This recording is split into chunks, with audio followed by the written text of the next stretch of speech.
नमस्कार मंडळी, भार्गवस फूड कॉर्नरमध्ये आपलं हार्दिक स्वागत। आज आपण बनवणार आहोत पनीर फ्रँकी। त्यासाठी पहिल्यांदा मी कोबी पोटॅटो कटरने छान बारीक किसून घेतला व 15 मिनिटे मिठाच्या पाण्यात ठेवला, जेणेकरून जे पेस्टिसाइड्स आहेत ते थोडेफार कमी होतील।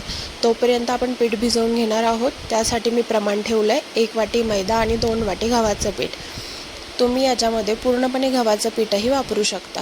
चवीनुसार मीठ टाकून आपल्या रेग्युलर चपातीच्या गोळ्यापेक्षा थोडा घट्ट मळून घ्या।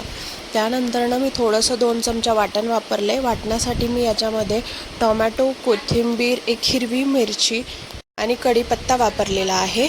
कढईमध्ये 2 चमचे तूप टाकून वाटण ॲड करा। 1 बारीक चिरलेला टोमॅटो, कोबी आणि पनीरचे तुकडे।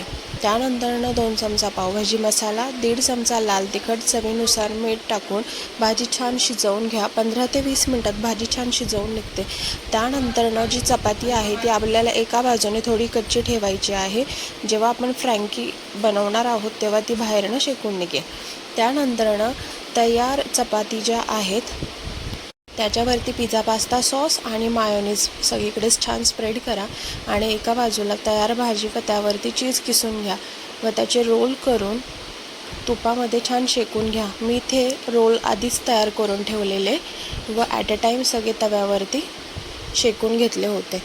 तुम्ही वेळेवरतीही तयार करू शकता किंवा आधीच रोल बनवून लागेल तसे फ्राय करू शकता। रेसिपी आवडल्यास नक्की लाईक करा आणि शेअर करायला विसरू नका। धन्यवाद।